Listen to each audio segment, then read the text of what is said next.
Okay, good morning everybody, or good evening, depending on where you are in the world. It's just gone 11 o'clock here in Italy, so I think it's only fair that we get underway with our webinar today. I think we've got about 50% of people have joined so far, but it's only fair that we get things going.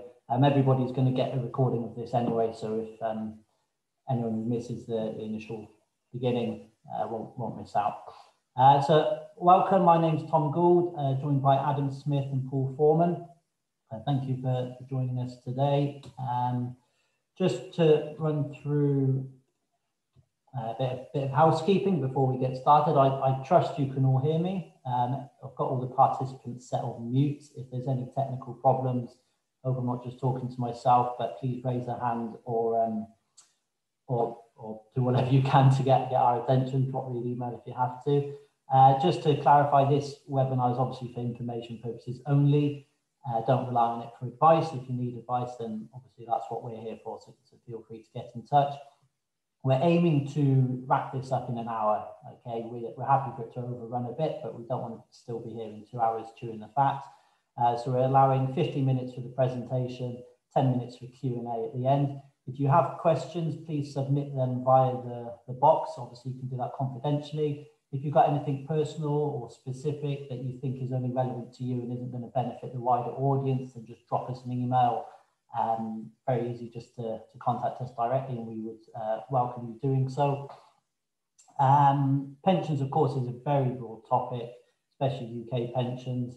It's impossible to make everything relevant to everybody. However, we're confident that everybody will take some value from this, and it will be an hour well spent. So that's it really. I want to crack on. We've got a lot to get through, so it's going to be skimming the surface with a lot.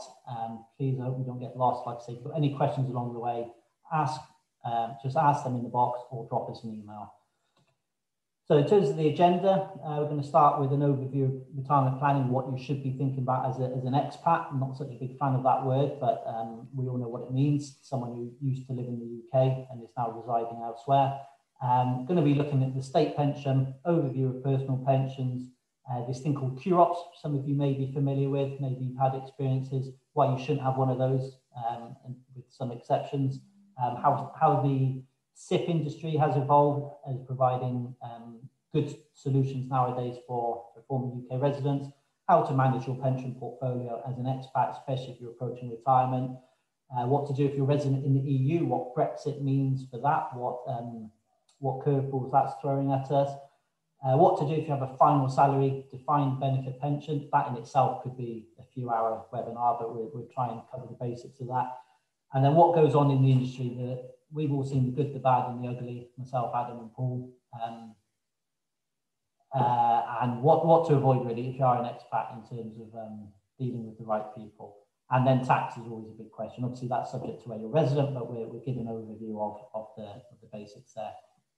So, just to introduce who we have on the panel, I'm Tom Gould. Adam Smith is my business partner. We are the owners and founders and directors and advisors and pot washers at Valiant Wealth.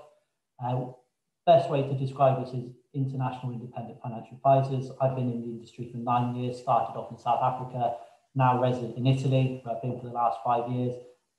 Adam's similar path, worked for Bloomberg in London and then found his way to Italy, much like myself, because we both had the good luck of marrying Italians. We've both got young families here and very much here for the long term. We are regulated locally by IVAS and Consol. That won't mean anything to a lot of you, but we take regulation very seriously. We're part of a UK-based group, and until Brexit, we were passporting advice from the UK with the oversight of the Financial Conduct Authority. Brexit put a stop to that, but our group has branches in the EU. We have a branch here in Italy, which enables us to carry on in the way we were with the same fee-based 100% transparent model. So though we're not directly regulated by the UK, we adhere to UK standards, and our sort of firm belief, as it says at the bottom, that your location in the world shouldn't be a barrier to receiving fair, transparent, independent financial advice. That's kind of our mission statement. So we commit to providing UK standard advice in terms of fee-based and transparency to wherever you are in the world. Okay. Joining us is Paul Foreman. He is, for us, he's really the go-to guy in the industry, a respected voice, a reliable sounding board for anything industry related. Whenever there's the UK budget or something gets announced in the UK, Paul's phone goes wild with calls and emails and messages from advisors saying, hey, Paul, what does this mean? Because he's established himself as the sort of authority for anything pensions related, both in the UK and internationally. So he's had an interesting career, worked for a few different international companies, and then his current role is with Novia Global, who are FCA regulated SIP provider. Novia Financial do a lot UK based, and then Novia Global is their international arm, all headquartered in the UK as a SIP and investment provider for international residents. We'll cover more on that later. So I think you've heard enough of my voice, so I'm going to hand over to Adam for the first topic of retirement planning. Okay, yep, thanks Tom, and good morning or good afternoon everyone. Thanks for joining us. As Tom said, we're just going to kind of go over briefly a few of the topics because we don't have time to go into much depth. But one of the most important things, obviously, in relation to pensions is retirement planning. So just wanted to say a couple of words about that. So just to go through the points, obviously it's important regardless of your age to think about retirement planning. However, as you approach the age when you want to retire, it obviously becomes more important. The types of things you should be thinking about, especially if you're an expat, because as it says here, it can be a bit more complicated. Many of the kind of situations that expats find themselves in create more complication in terms of financial planning. A lot of this is to do with tax residence. So what we commonly come across is people who are resident in one country, but they're probably going to retire in another country. And that throws up some difficulties, but also often opportunities. You know, a very kind of simple example is someone who's living in a low tax jurisdiction while they're working and is looking to retire into what might be a higher tax jurisdiction.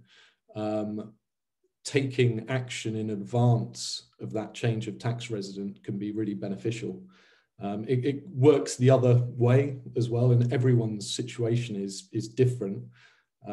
So it's important to start thinking about this early and taking advice. We help people with this type of thing quite often. One of the most important points to think about when you're considering your retirement is target income. So thinking about how much money you would actually like as an income when you retire, and then looking at the provision that you have already.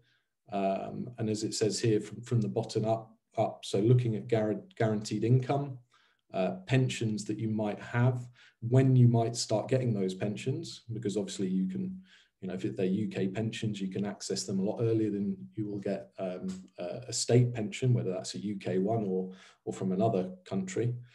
And then working out what your shortfall might be to your target income.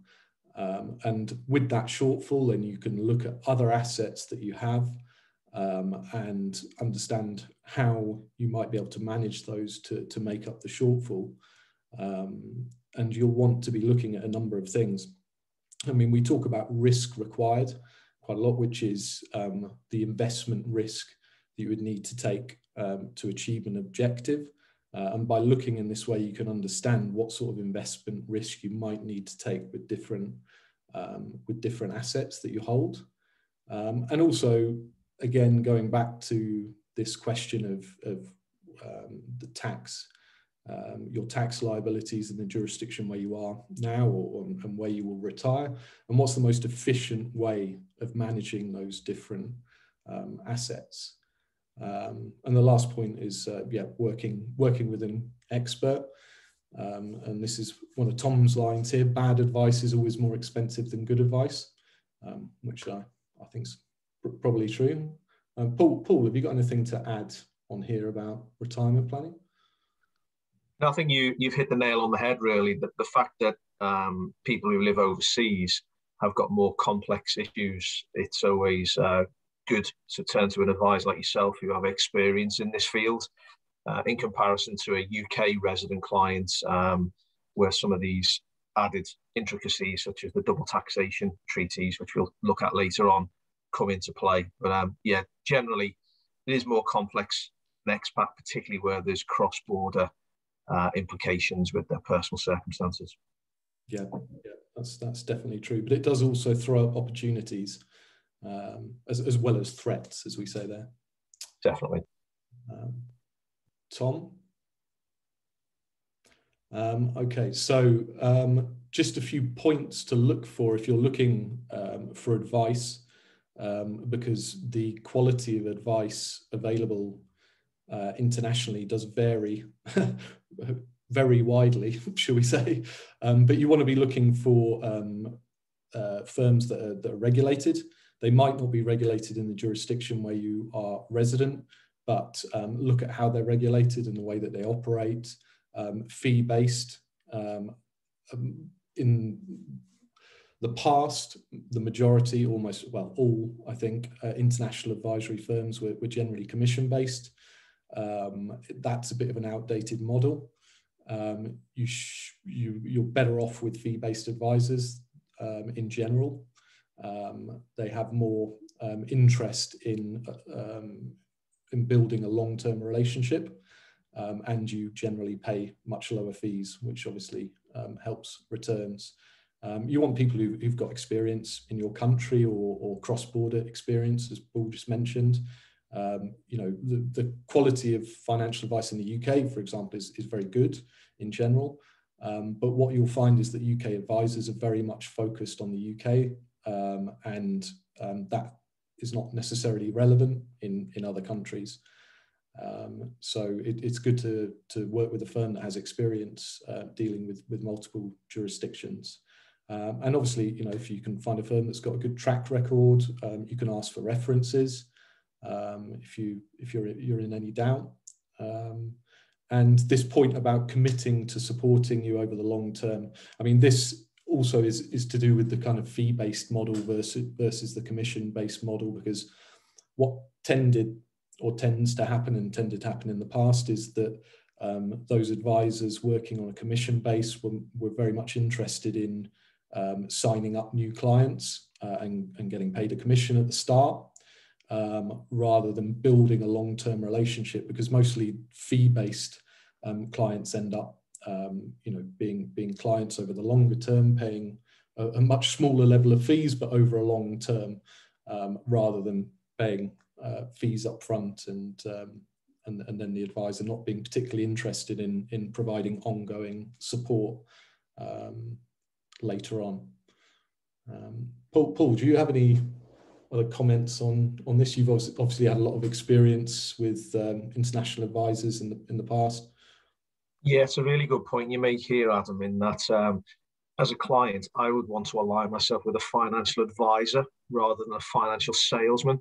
And there is a key difference between the two, and often the end solution will look very different depending on which one you align yourself with. So yeah, these days products are more transparent, and some of these opaque arrangements you've touched on earlier on are less common, but they are still out there.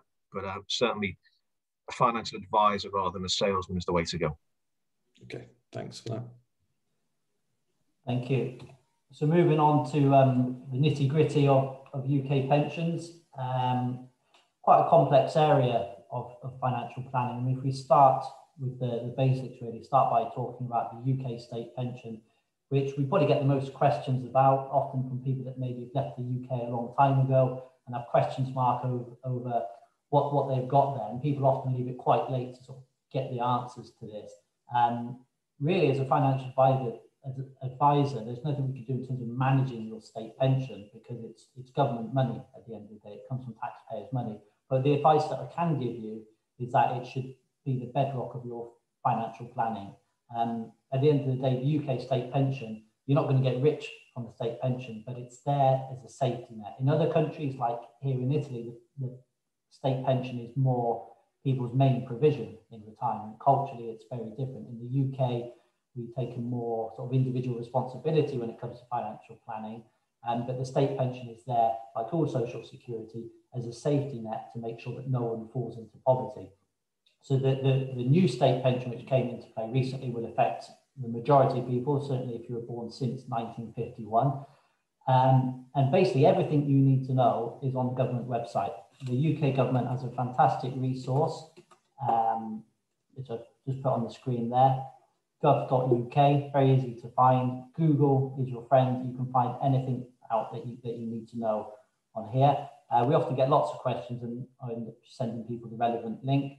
And it's very easy to understand, and you can even get in touch with there's helplines, phone numbers, pension advisory service for free information for anybody, regardless where you are in the world.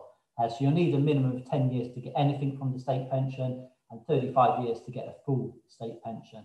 And it's something that everybody should be trying to do, because it contributions versus what you'll get for the rest of your life once you reach retirement age, it's a no-brainer. It's excellent value for money. So I went through this myself, this process of checking the state pension, where you can basically go on here and you can enter your details and they will give you a pension forecast within seconds. So I've got mine here. It tells me in big letters I'm going to get £175 a week when in 2050.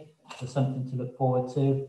But then in small print, it tells me my current pension is only about £60 a week. So I need to make contributions, but it's given me details of all the years that I've got full contributions, going all the way back to 1998 when I was 16, delivering newspapers. And it's got all the years where contributions are missing. So I've gone through and I've calculated the gaps that I can fill and what years that will give me. And I'm probably up to about 20 years. So in the next sort of 30 years, I'd say I'll probably need to make another 15 years worth of contributions, which works out to about £800 a year, which is not a huge dent in the finances. So I would encourage everybody to get online and check this, because really it should be the bedrock of your financial plan. In terms of making this content relevant to former UK residents, the UK state pension increases in line with inflation, which is good news if you live in the UK or if you live in the European Economic Area, the EEA, or if you live in a country which has a mutual social security agreement with the UK. So i.e. former residents of these countries also get increases if they live in the UK. So there's a list of which countries there are. So good news if you live in Barbados or Bosnia-Herzegovina. Bad news if you live in Australia, South Africa, or Canada and New Zealand, which are more common destinations for expats. Paul, on this subject, I mean, I remember when I actually lived in South Africa and there were sort of groups lobbying the UK government saying they should get these increases. I remember David Cameron made some noises about it, but then kind of disappeared after that referendum thing that we had in 2016. What's your sort of view on this? Do you see things changing in the future? Very topical, this one, Tom. Just yesterday, an attempt by some lobbyists in Canada to have the increase applied to pensioners living there failed. And I think it's probably the current climate looking to fund foreign pensions when there's a large COVID deficit to start to chip away at. I think there's higher priorities. So I think possibly it's something that might be reviewed again in the future. But I think in comparison with what else has to be looked at the moment in the UK, it's really low down on the priority list. Yeah, I think one of the key things is that people that have left the UK obviously don't vote in the UK, so there's not much incentive for the government to listen to them. So I mean, I'd encourage people to join these lobby groups, sign online petitions, do what you can to make some noise, but doesn't mean you're going to be listened to, unfortunately. Yeah. Okay. Just an overview of personal pensions as well, to include this, how the pension system works. Like I say, it's different from a lot of other countries. People are encouraged to have their own pensions, take care of their own future. Now I believe it's compulsory workplace pensions. So even if you're a 16-year-old apprentice plumber it's sort of mandatory to be offered a pension by your employer. So typically be derived from contributions made from your salary. So for example, 5% is deducted from your pay slip, and then your employer will match it with another 5% or even 10% if you're lucky. So effectively you could get 15% of your annual salary paid into a physical pot, pension pot, which would be invested on your behalf, usually through a provider, the likes of Aviva, Scottish Widows, and sort of household names there. There's no tax on contributions on the way in. You only pay tax on the way out, as in income tax. So that's an incentive to make people save, and then there's greater compounded growth over time without capital gains tax either. And there's a limit on contributions of 40,000. So I think this came into play in 2006 from A-Day. It's a controversial area. I think there's I've heard like doctors in the NHS sort of refusing to do overtime because they're not going to get additional pension contributions. So it may be something that will change, but if you've left the UK, it's not going to be relevant to you. What may be relevant is the lifetime allowance, which again is to stop people from abusing pensions as a sort of tax efficient way to be able to save money for their future. So it's kind of a nice headache to have if you have a pension over £1 million. The current lifetime allowance is 1,073,100. That's because it goes up with inflation each year. So it's been at different levels. 2006, I think it was £1 million. 2010, it was 1.8, and it started coming down. If you have an issue here, get in touch with us for advice, because you can actually apply for protection against the previous level of 1.25 million, or you may be able to anyway. Again, you can do that through the government website, pretty straightforward to do. And all it means is that if your pension goes above this ceiling, you're going to be paying an extra tax, kind of to make it, like I say, a more level playing field. So the industry in the UK has evolved as far as personal pensions are concerned, where people now have a lot of self-invested personal pensions, which really does what it says on the tin. It's a good vehicle for consolidating multiple schemes. If you change employers a lot and you've got maybe 2, 3, 4, 5 different schemes, different employers from different periods of employment, it's an easy way to sort of consolidate them into one, have an easier charging structure, see them online, manage your own investments, and take more control there.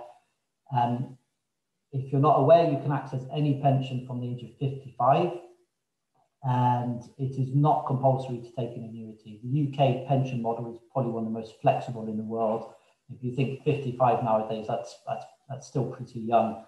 So from the age of 55, you could theoretically take out 100% of your pension if you wanted to. Obviously, consider what tax you're going to pay and the long-term repercussions of cashing in a pension. But that's the good news. I think up until maybe 10 years ago, it was compulsory to take an annuity. Then they introduced the GAD rate, which basically meant a cap on your income. So you could take about 7% per year out of your pension. And then I think it was in 2016 that they introduced full access. And this ties into people transferring to defined benefit pensions who maybe want to enjoy the same rights. And that's why it's also become more difficult to transfer a defined benefit pension, which we'll talk about in more detail. The first 25% of your pension is known as the pension commencement lump sum, the PCLS, and that's tax-free if you're a resident in the UK, but it may not be if you're living elsewhere. So that's something to bear in mind. If there's anyone here on the webinar who's in the UK and hasn't left yet, it may be in your interest to take out your lump sum before you become tax resident elsewhere, because once you've left, once the that door could be closed to you, and then you find yourself paying tax on your PCLS. So again, get in touch if you're in that situation, and we can help you with the planning. Anything to add on that, Adam or Paul? Not too much really. The limits are still quite generous, though they used to be a lot more generous a few years ago. So you could have put over £200,000 into a pension 10 years ago. And you probably would have had a lifetime allowance limit of 1.8 million. So we have seen those constricted over the years. But a pension of £1 million seems quite high to a lot of people. But if you consider that for final salary schemes, 20 is used.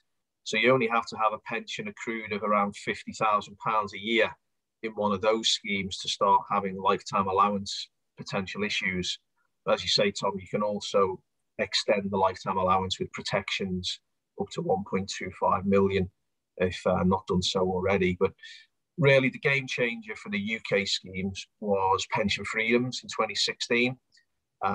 The then pensions minister was talking about having the ability to use your pension fund for whatever you so wish, including going out to buy a Ferrari. But what he didn't say at that time was if you did do the Ferrari purchase, you probably pay a Ford Focus in income tax as well. So as you say, it's always right to make sure that you consider all the options rather than just jumping in feet first. Yeah, good advice. Okay. If you're living abroad, you may be familiar with QROPs, which is a qualifying recognised overseas pension schemes. These have been popular since 2006, declining in popularity in recent years. There was a time when the internet was flooded with adverts. If you're reading the BBC News website, if you're on Facebook, there would just be adverts all over the place offering you pension review, saying transfer your pension, get it tax-free, do this, do that. And most of it was just a lie. It's a lot of cowboy advisors just sort of exploiting the opportunity.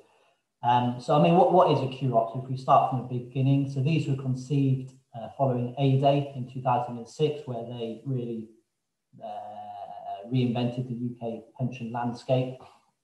It basically allows anyone with a UK pension who's no longer UK resident to transfer their private pensions into either their new country residence or to a third country. And it's the third country which made it interesting from an exploitation point of view. So advisors using the likes of Guernsey, Malta, Gibraltar to transfer UK pensions into, and then get them out of the oversight of UK FCA regulation, and fill them with commission-paying investments, commission-paying structures, and there's been a few sort of high-profile scandals in this area. HMRC maintains a list of these recognised schemes. They do not approve the schemes. You may sometimes speak to another firm and they say, oh, these schemes are approved by HMRC. HMRC does not have an approval function. It's not what they do. They recognise it. It's a bit like saying, okay, this is a car. I recognise it's a car. It doesn't mean I approve of you driving it, okay? It's quite important to make that distinction. If you want to know about transferring your pension to the country where you're resident, you can check the list. Got it up here. So it's got all an A to Z of countries which they keep updated. And these are all the schemes that you'd be able to transfer into. For example, if you're in Australia, there's a lot which meet the criteria. An awful lot. Pretty much all of them are in Australia, it looks like. If you're in India, there's a few, you see, but the point is now is also if you are looking to transfer a pension, probably a SIPP would suit you better. Since 2006, 150,000 UK pensions have been transferred into QROPs, and from my experience, I'd say 99% of them wrongly. The only place for them really in context of financial planning, I would say, is if you have a lifetime allowance issue where you can transfer out your pension, crystallise it on the day it leaves the UK, and ensure that the future growth isn't subject to any extra taxes. So just a couple of words of warning if you get offered one of these, and what the government did to try introduce to try and sort of rectify this problem a bit. In 2016, they introduced an overseas tax charge, which basically meant that you could transfer your pension either to your new country residence or transfer it to another UK scheme without any tax. If you transferred it to a third country, then you would pay a tax, unless you're resident in the EU and you transferred it to another EU country. So someone in Italy transferring their pension to Malta wouldn't be hit by this tax. Someone in Australia transferring a pension to Malta would be hit by this tax. So you can see from the graph here the effect that this had.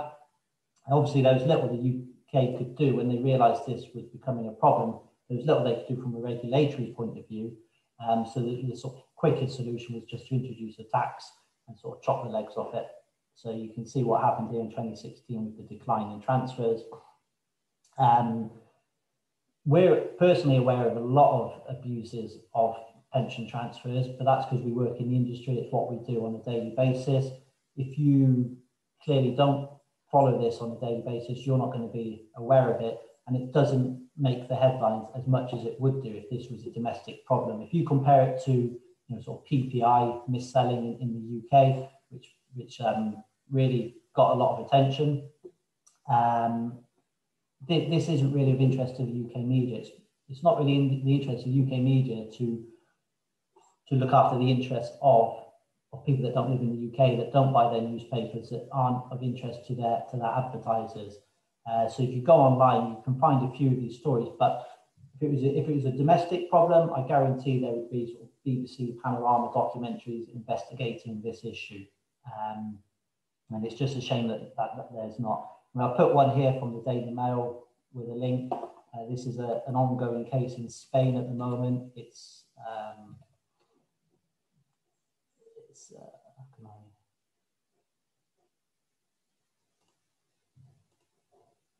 Let me go back to the share. Hold on.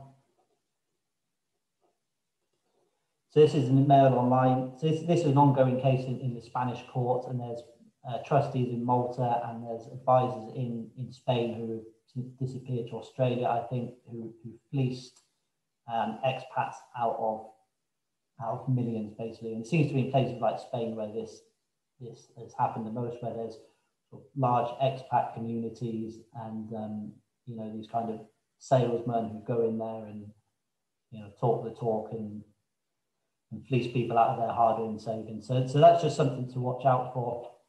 If you've been in this position and you've got a QROPS, then speak to us. We may be able to manage some of the problems and help you in some way. There have been cases of people who've been badly advised, managing to get compensation out of providers who want to protect their reputations.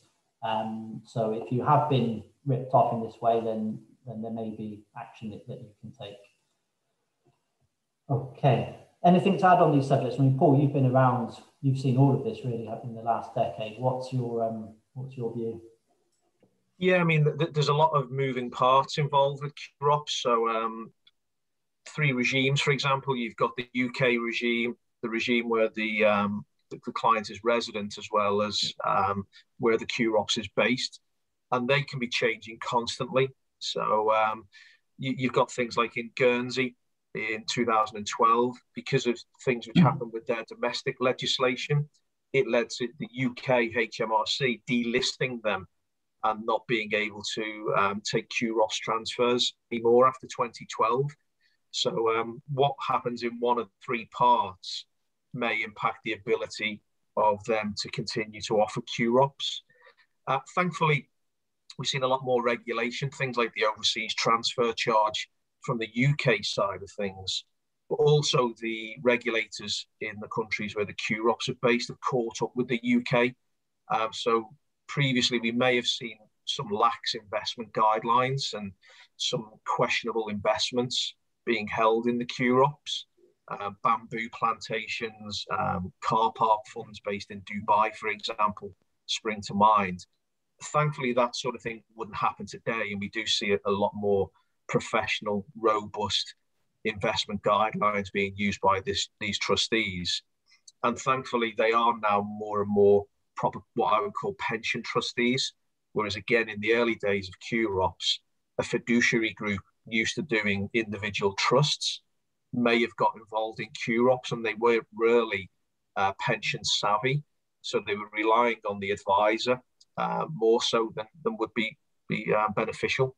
But I think, as you say, still have a place for clients with lifetime allowance planning. But generally, QROPS, in my experience now, as the graph shows there on screen, is playing less and less a part in expat pension planning. And since the pension freedoms came into the UK, the international SIP is making up a lot of that gap. Yeah, thank you. Thanks for the insight. Okay, moving on. So, neatly following on from SIPs and this overseas tax charge was an evolution in SIPs for expats. Adam, if you want to take over this one. Yeah. Yeah, as Paul said, a lot of the business that was previously going to QROPs is now directed towards SIPs, and SIPs being UK based, having previously a better level of regulation, more control over the types of investments that were held within them, certainly provide a better option for most people. One of the things is that a lot of UK SIP providers, because SIPs, you've probably heard of them, they're very popular in the UK. A lot of people use them to consolidate their pensions that they might have got from various employers. But for non-residents, there is a kind of limited choice of SIPs that will actually accept non-UK residents. And what happened at the start was that the same advisors who were putting insurance bonds, which you might not know about offshore insurance bonds, but these are big commission paying products that were put within QROPs to generate commissions, but the result is much higher charges for the client over a period of time, which obviously affects the returns. They moved across to using certain SIPs, which were set up by some of the same providers who were operating in the QROPs market. They went out when these changes happened, bought up some small SIPs, and then continued with very similar practices in terms of setting up a SIP and putting an insurance product within it, which would allow them to take a commission. And this is generally to the detriment of the client. What you'll find with most UK SIPs is that they'll just have a simple investment platform within them, either self-managed or advisor-led, so managed by an advisor. But that's much more cost-effective way of running a SIP. There isn't any benefit to having an insurance structure within a SIP. I mean, we use insurance structures as tax wrappers, but a SIP itself is a kind of tax wrapper. So you don't need a tax wrapper within a tax wrapper. That was really just mis-selling, basically. Finally, the FCA have actually caught up with this. This is on the right-hand side is was put out in December, which is a warning from the FCA around SIPs, and this is specifically to do with advisors using offshore investment bonds within SIPs, and then within those bonds using very high charging assets. So those are being looked at the moment. I know that a lot of those are going to be audited, those companies. So we'll see what happens with that. But that's certainly something to be aware of, that although SIPs are probably the right way to go for most people, unless you have a lifetime allowance situation or you have some very specific circumstances where a QROPS could actually benefit you, then it is normally better to look at a SIP. But be sure to look at one with an investment platform rather than an insurance bond within it. Next slide, Tom.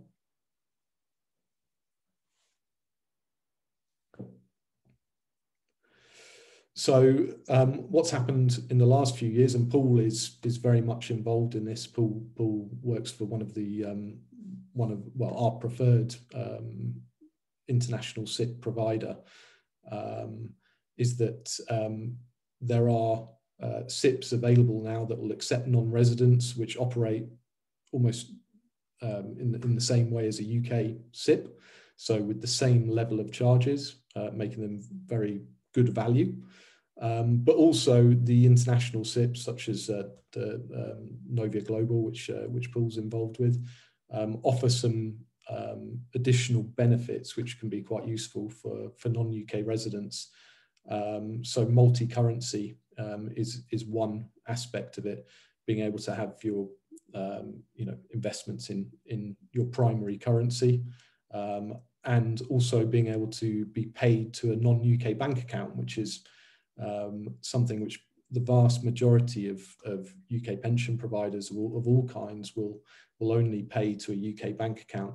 which does cause problems for some people. And actually in Europe, what we've had towards the end of last year, this may have happened to you, or you may have seen some news headlines about it, but a lot of people with UK bank accounts who are resident in Europe were having their bank accounts closed by the banks in the UK. So then that causes an immediate problem of, a lot of these people are actually pensioners as well, drawing pensions. Where are they going to get their pension paid into?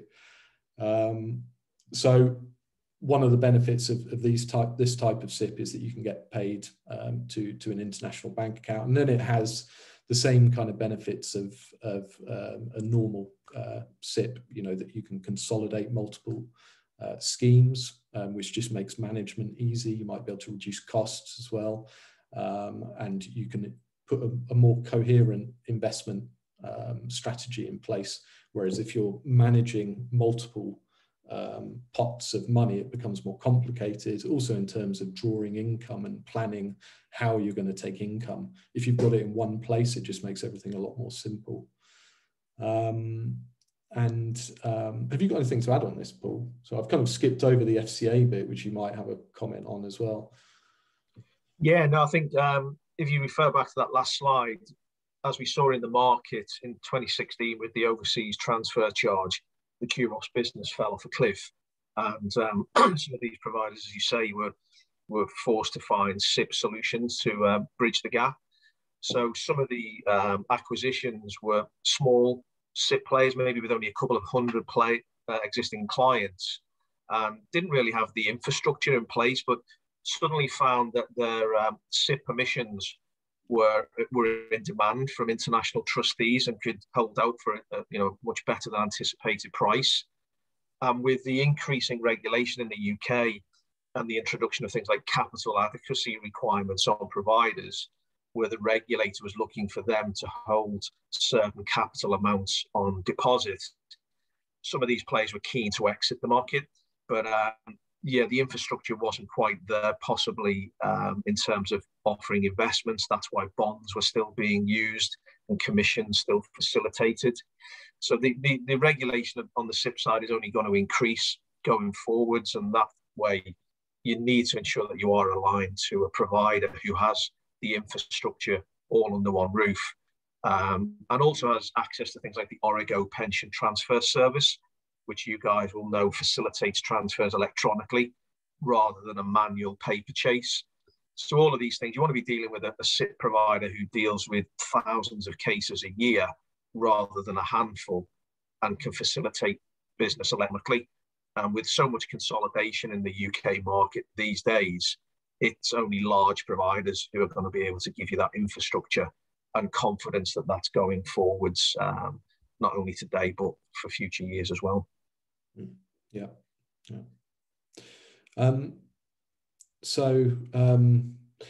Just the last point on this slide, benefits can be paid without UK withholding tax in some cases. And this is quite an important point as well, and a benefit of certain SIPs over others, because there is many which won't facilitate this. But this, if you've got an NT tax code, I think we're on to the next slide now, Tom, for this part. Tom? Yeah. So the NT tax code, so if you've informed HMRC that you're not resident in the UK, and some SIP providers will accept this tax code and pay without tax being withheld at source. Paul knows a lot more about this process than me. Paul, is there any kind of complications with this, or is it relatively straightforward? No, it's one of those things which preparation is always key. So because the SIP is a UK registered pension, taxable income by way of drawdown, for example, is subject to pay-as-you-earn taxation at source. So usually there would be the personal allowance, which in this new tax year is £12,570 a year available. But generally, as a new pensioner, you'll be given what's called an emergency tax code. So although you get the allowance, you only get it in 12 instalment, so basically a 12th of that allowance is available for each payment requested in a tax year. So where the income requirement is in excess of, say, £1,000 a month, you should be looking to get an NT tax code if that's possible. Now, the NT tax code is underpinned by the double taxation agreement framework that the UK has. And the good news is that there's over 100 agreements globally that the UK has with countries. So if you find yourself resident in a country with a tax treaty with the UK, and whereby that tax treaty allows you to pay income tax in your home country rather in the UK as part of that agreement, you can simply go online with HMRC's website, download the relevant form. I think there's 12 forms which are country specific. And if you live outside one of those countries, you fill in the standard claim form. So a little bit of admin required, but then once that NT tax code is in place, that means that the income can be paid gross, and then you declare the income locally instead and pay income tax in your home country. Yeah, yeah. Okay. There's it does come down to the DTAs. You can see on the second point there that you can access all of the tax treaties online if you can understand them. The part about pensions are generally quite short. It's normally just a couple of articles that cover pensions. You might want. You're right. Yeah, usually there's a pensions article. It's typically 18 or 19 on the agreement. They tend to stay in the same order, following the OECD model. So typically 18 or 19 would be the pensions article. Yeah. I think it's the case that the majority of those are that you're taxed in your country of residence. This does also cause the issue. I mean, we mentioned the PCLS, and one of the things that we come across quite often is that people who are moving to Italy, for example, are under the assumption that they'll still get their PCLS. But if the double taxation treaty is saying that you're going to be taxed in your country of residence, most countries don't know what the PCLS is. They won't recognize it. So then they would tax you normally at income tax rates.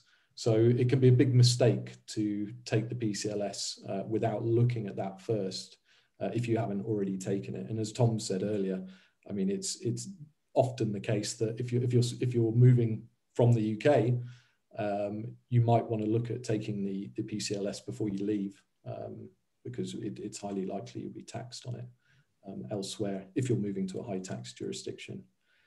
Another point is the lifetime allowance, which we've spoken about before earlier on.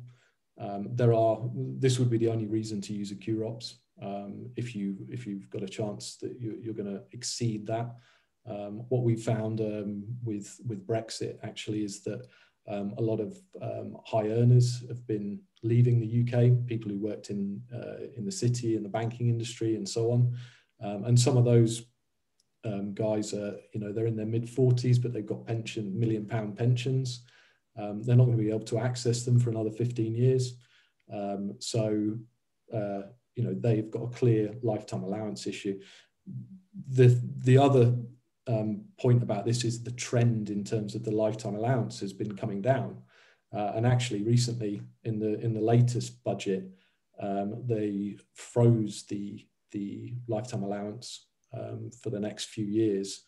It seems like an obvious area to kind of attack from the Treasury's point of view, I suppose. Have you got any insight on that, Paul, at all? What you think about the future of the lifetime allowance?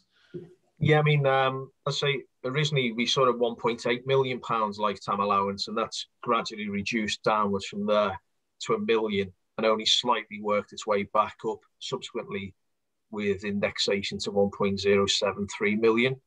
We know for the remainder of this Parliament that it will be frozen, so there'll be no indexation in line with CPI, as would normally be the case. So again, similar to what Tom was saying earlier on, not much sympathy for millionaire pensioners potentially paying lifetime allowance charges when there's other issues that the government can go after for vote winners. So yeah, I don't think we'll ever see the lifetime allowance back at its 1.8 million level anytime soon. So potentially it is one to keep a close eye on, especially as I mentioned earlier on.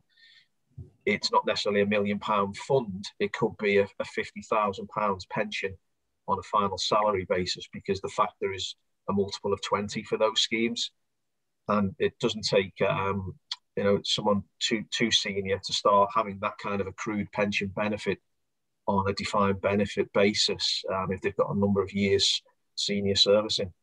Yeah. Okay. So something else to look for is favourable tax regimes for pensioners, or just in general. But there are some specific for pensioners. You probably heard of the Portuguese scheme, the NHR scheme, which is very famous. It used to be 0% for 10 years, but they've recently put it up to 10%, which is still a very favourable tax rate for 10 years on foreign pension income.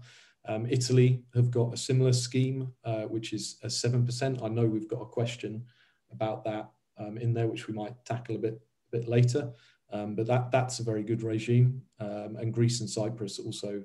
Greece has a pensioners regime. Cyprus has a general kind of low tax regime, which is quite well known. And it's likely there might be some other countries that go into this kind of fashion for offering pensioners reduced taxation on their pension foreign income as a way of attracting people to move to that country. And then obviously there's many people who go and retire in low tax jurisdictions where you don't need a favourable tax regime, the Dubais or the Bahamas and so on. Yeah.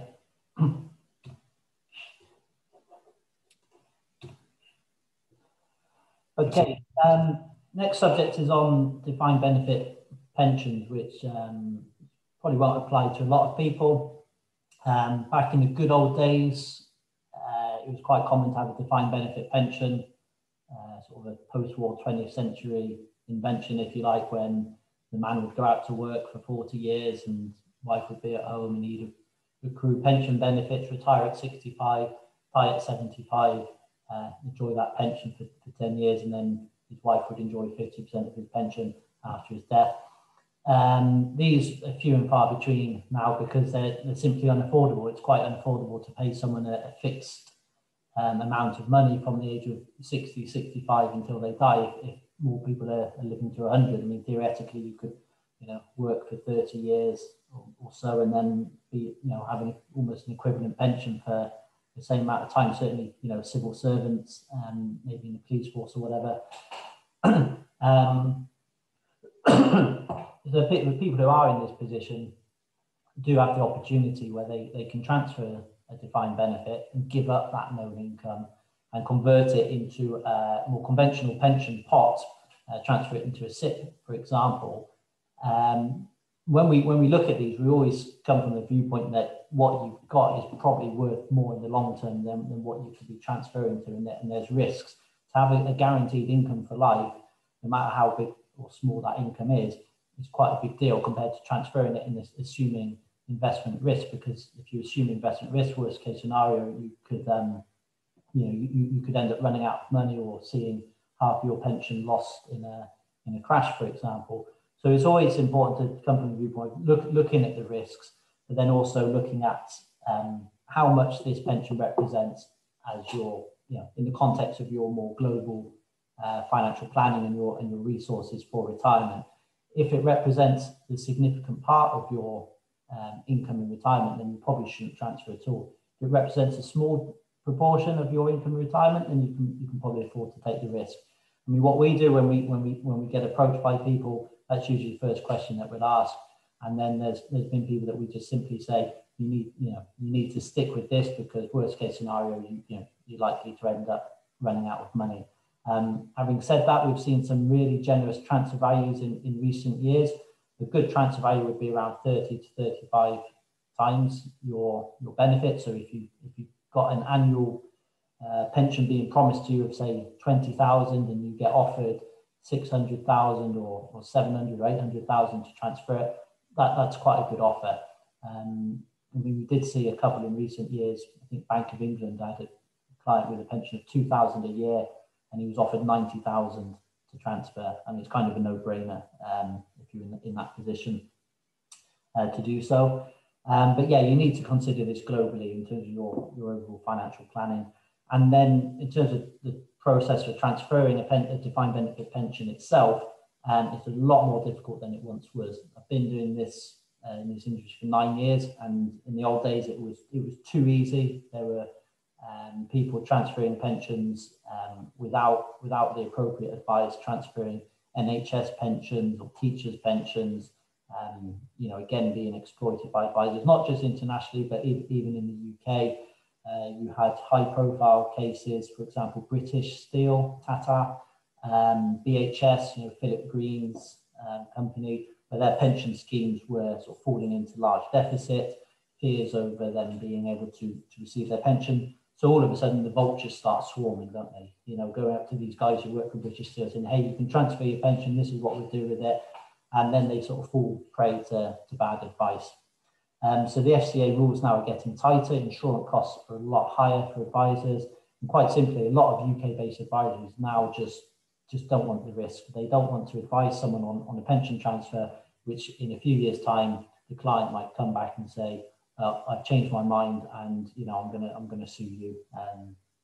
So it's really a difficult area. It's mandatory to get a report done, which is an expensive exercise in itself. Quite often the report will say don't transfer. However, you may then be able to transfer it as an insisting client. So then you end up with a scenario where the company writing the report wants to cover their backside and say, okay, we're telling you not to transfer, but if you insist, you can still go ahead and do it, but then you can't come back and sue us. So they're collecting their fee for writing the report, telling you not to do it, and then accepting no future liability or responsibility. And it's really difficult for the FCA to find a right solution to this. I mean, what we do as a company, we are willing to help people with defined benefit pensions. And the first thing we usually do is just look at it at face value, ask a few basic questions, you know, and it's either a green light, amber light, or red light as to what you should do next. If it's a red light and you think that you shouldn't be transferring, then it will go no further. It is possible to get an abridged report done, which is a lot cheaper than a full report. Full reports can cost between sort of £2,500, £3,000, £4,000, which on a small pension pot is obviously quite significant. So you could get a sort of light version done for like £700, but then that will just tell you either don't transfer or you need to get full advice. So it's a bit of a waste of time, really, to even just pay that. We can sort of tell you that from looking at it at face value.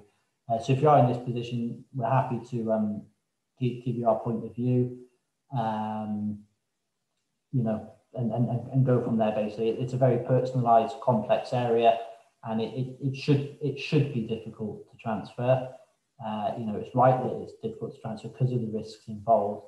However, then there's a lot of people that fall into a grey area. If you've got a pension transfer value of 100,000 and you need to pay, you know, kind of 5,000 in fees just to get it transferred, it's a very expensive exercise. But I don't have a right solution. Paul, do you have a point of view on this to add? Yeah, I think the regulators finally caught up with the market on this one. I think the first step was to introduce the rule that if a transfer value of safeguarded benefits, like a defined benefit scheme, was in excess of £30,000, then the services of a transfer specialist had to be sought to get a report. As you say, you know, the reports in the early days were too easy to get hold of. You know, for a couple of £100, there were these facilitator firms who were happy to do a report when required. Thankfully, a combination of increased PI insurance and additional rules and regulations like contingent charging, which was introduced last year, has shaken those players out of the market. We're left now with a tight core of businesses who are able to absorb those PI insurance costs and provide the report on the correct basis. But as you say, as a result, the cost of those reports now, rather than being in the hundreds, is in the thousands. So it really is one that you need to consider really closely with the likes of yourself to guide the clients as to whether it's a decision to take, and it's not one to take lightly indeed, because these guarantees can be payable for a larger number of years going forwards. But like with everything else, it's based on your individual circumstances where it may prove to be beneficial to give up those guarantees for alternative arrangements like a SIP instead. Yeah.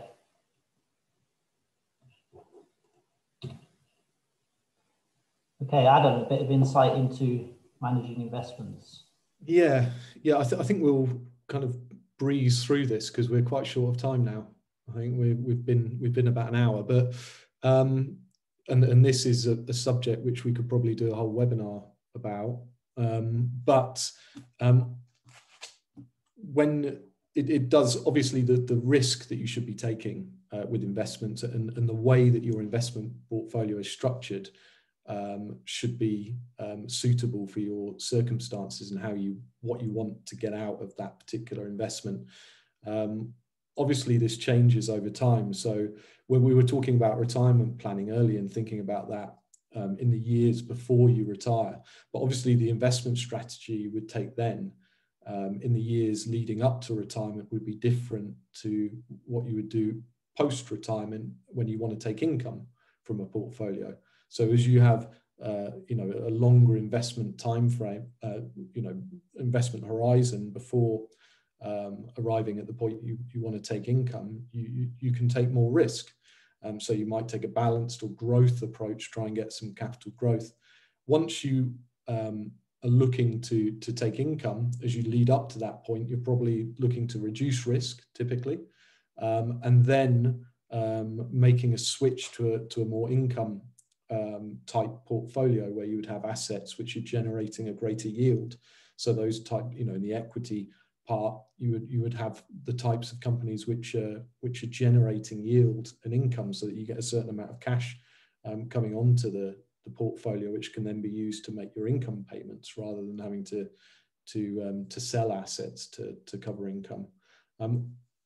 It's a personal thing. You probably need to take advice on it. Some people manage it themselves, but often it's better to take advice on these matters. One thing in particular about UK pensions and an issue which has been a big issue for people since the referendum, the Brexit referendum, is currency risk, because following that referendum, the pound dropped against other major currencies. So if your primary currency is euros or US dollars, and you're living off a UK pension income, suddenly you saw your income reduce quite significantly. We've seen the sterling come back a little bit of late, but it's probably still got some way to go as the economy improves in the UK.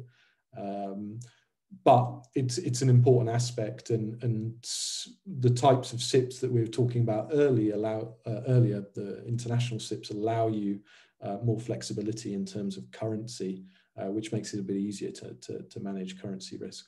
Obviously, you can manage currency risk while it's still in sterling by buying assets which are in European assets or US assets, which gives you a certain exposure to US dollar or euros.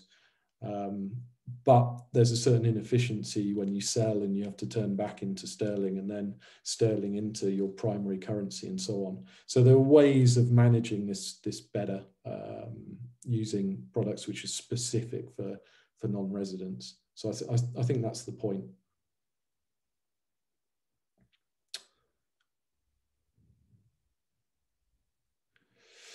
And talking about mis-selling, I mean, we have been kind of talking about the problems with QROPs and then some of the problems with SIPs initially. A lot of this comes down to the type of structures which were sold and this commission basis, and really it's a lot of that is to do with insurance structures which pay indemnified commissions. The sort of things that you might be used to, if you're in the Middle East or Southeast Asia, these regular savings products which have been widely sold.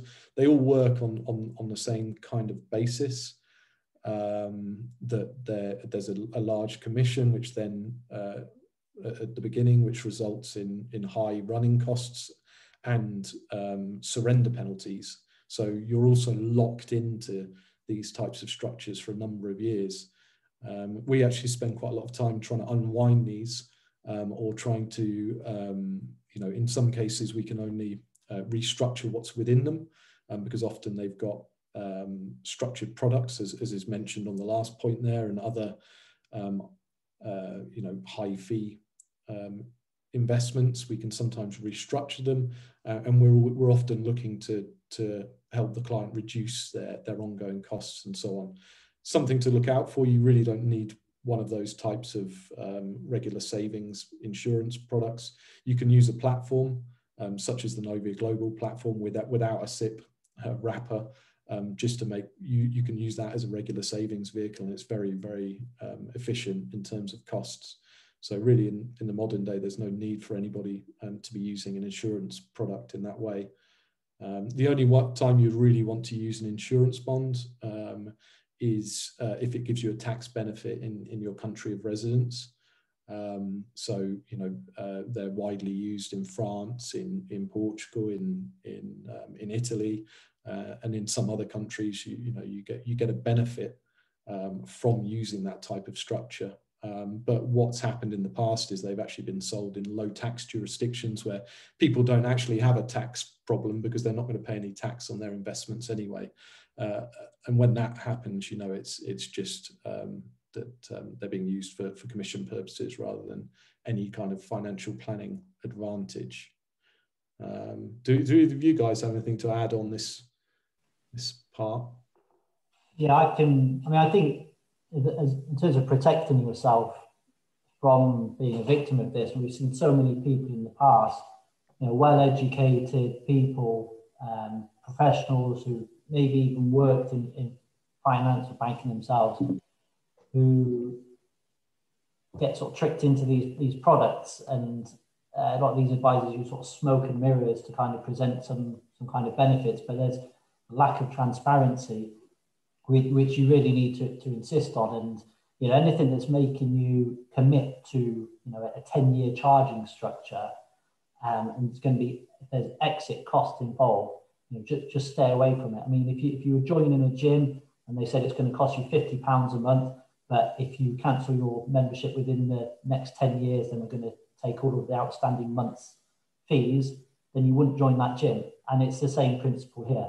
The reason that you have to commit to those charging terms is because the advisor who sold it is remunerated on day one. So even the moral principle of someone being remunerated for selling you a product that you invest your hard-earned money into, being remunerated on day one before there's been any performance, before they've done anything for you, it's just immoral. It's upside down. It's just completely wrong.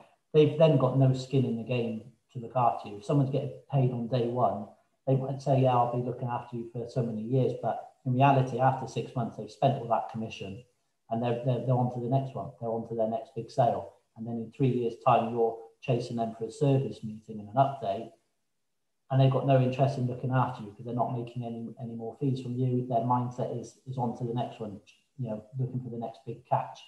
I mean, this used to go on a lot more than it does now, and things have really improved with more transparency, certainly in the EU. But, you know, we come across it all the time where people have been lured into these products in countries like Thailand or in the Middle East, especially, or Africa. And again, to put it into context, the UK industry, before it was cleaned up sort of in recent years, I mean, I think about 20 years ago, there were 250,000 advisors in the UK, and now there's 25,000, because in the old days, you could make big commissions, which you can't now. So what happened to a lot of those advisors? Well, they just left the UK and went to places like Thailand and the Middle East to carry on with the same practices that they were used to, lining their pocket, being double glazing salesmen, selling financial products instead. So really, yeah, just tread with caution. If you're in one of these products already, then, you know, we may be able to repair some of the damage, and, you know, feel free to get in touch. Any insight from your sort of side of the fence, Paul, as a provider?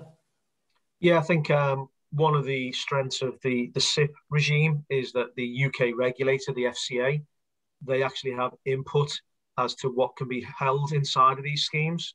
So you've got the standard assets regime, which is your typical fund, ETF, cash deposit, etc.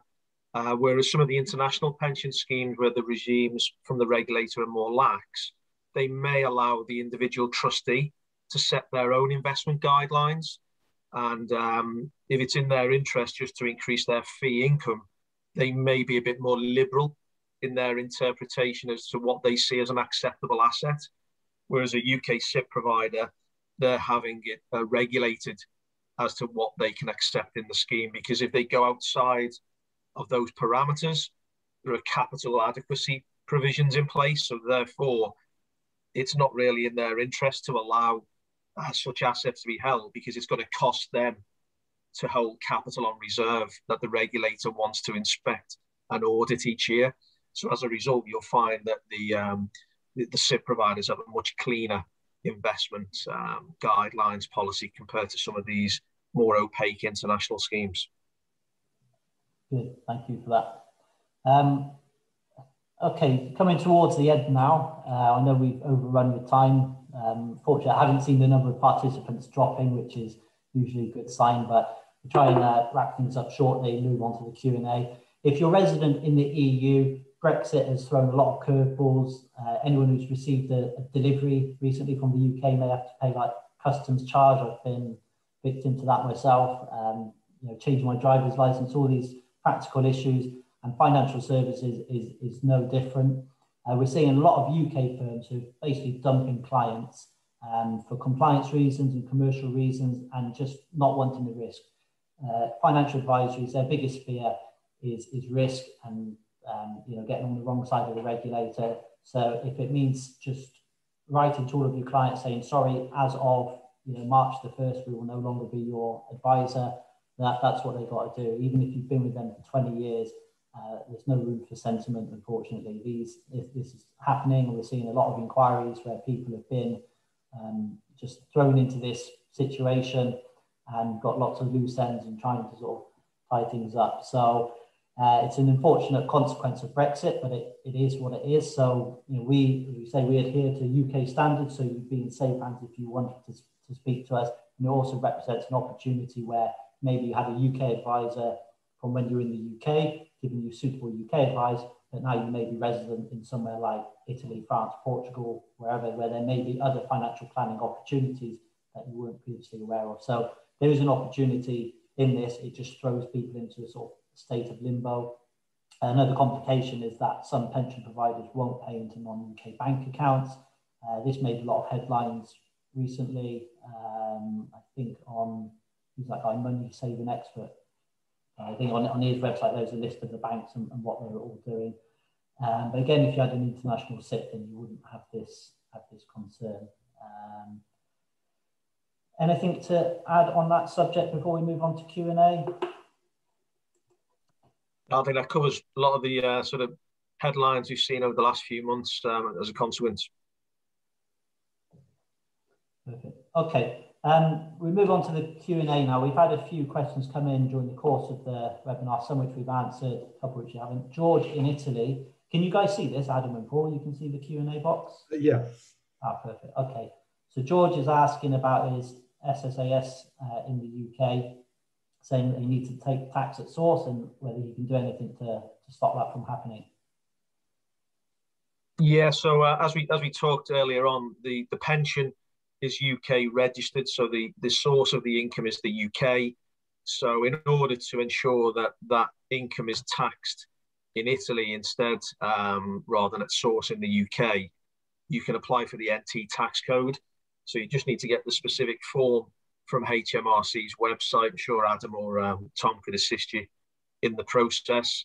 It's a case of filling in your personal details, then getting the local inspector of taxes to stamp and complete their part, and the form goes across to the UK, and then the UK pension provider, via their payroll, instead of applying the current code, which is resulting in taxation at source, can apply the NT tax code. That will result in a gross income payable, which you can then declare and pay tax on locally instead. Yeah, excellent. Thanks for that, Paul. George also said on the subject of defined benefit pensions, a good case study. His pension was 18,000 a year, and he was offered 800,000, so it's a no-brainer. Looking at those numbers, I'd say I'd agree. But again, context is important. If that was your only income and your living costs were equivalent to that income, then there may not be any reason to transfer. And if you're not married, you don't have any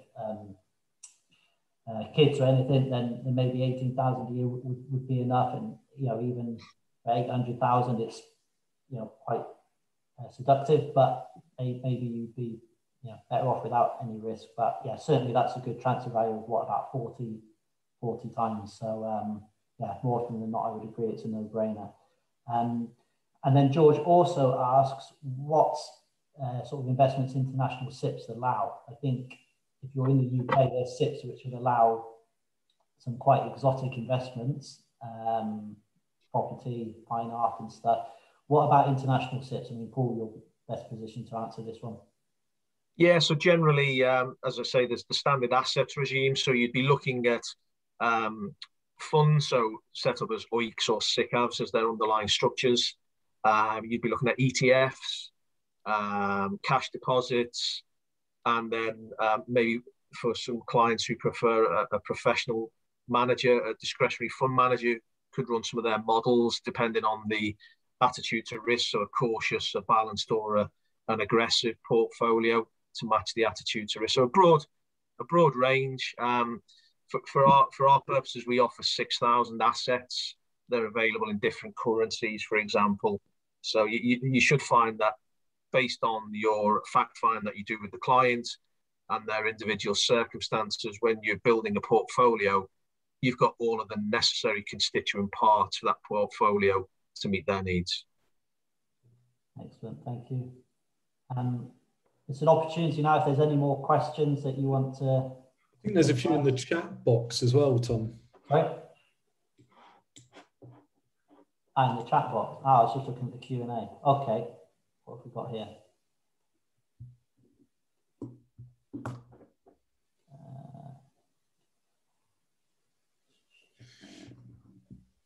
There's a question here from Ray Flynn about UK state pension contributions recognised at IMPS. We can't actually help with that. You need to approach IMPS yourself, however painful that process might be. It does it does depend on where you are. IMPS offices in the larger cities in Italy tend to be a bit of a nightmare, to be fair. But if you're in a smaller comune, it might not be too bad. But basically, the only way to do that is to approach IMPS yourself. Yeah, I think on that subject, I mean, like from my own point of view, where I'm a long time away from retiring, I'm trying to have the best of both worlds. To pay a hell of a lot to IMPS, but at the same time, try and make sure I've got a UK state pension as well. And I don't think there's anything to prevent people from having two state pensions from different EU. Well, UK is not EU, but from two different countries. Okay, good. Anything else there? I think George, yeah, I think I'll probably... Okay. Okay, perfect. No, I think that sort of wraps things up. I can see a few participants slowly tiptoeing towards the exit, if this was a real life seminar. Webinars are fantastic, and certainly in the times that we live in, they've been a silver lining for businesses like ours. Obviously, there's downsides in terms of getting live feedback. We can't see people rolling their eyes or looking at their watches. Falling asleep. You don't get those people with Tourette's in their shoulder, constantly wanting to interrupt. So there's pros and cons to doing this. So we would welcome any feedback. If you want to drop us an email and say, what you like, what we didn't cover. Clearly, like I said at the beginning, it's such a broad topic, it's impossible to take a deep dive into every single area, but I hope you all found some nugget of information in there somewhere. And if you do have anything you want to discuss, get in touch with us. Free confidential consultation. Our doors are always open. Please visit our website. We do our best to, so valiantwealth.com, we do our best to put a lot of content on there which adds value. We try and be visible and do things like webinars, and that's kind of our business model. So please check us out. And yeah, keep an eye out if you're on our mailing list. Keep an eye out for future webinars. Like I say, if you give us feedback and you want us to cover a topic in more detail, investment planning or defined benefits or personal pensions, we could do a webinar exclusively on those. So if you give us that feedback, it will help us to improve. So, I see another question. George said we exceeded his expectation. Thank you. That means we were really good. Your expectations were really low, so we need to make a better impression. But no, thank you very much. And we've recorded this, so I just need to sort out the editing, and then keep an eye out for an email in the next couple of days, and I'll make sure everyone gets a copy.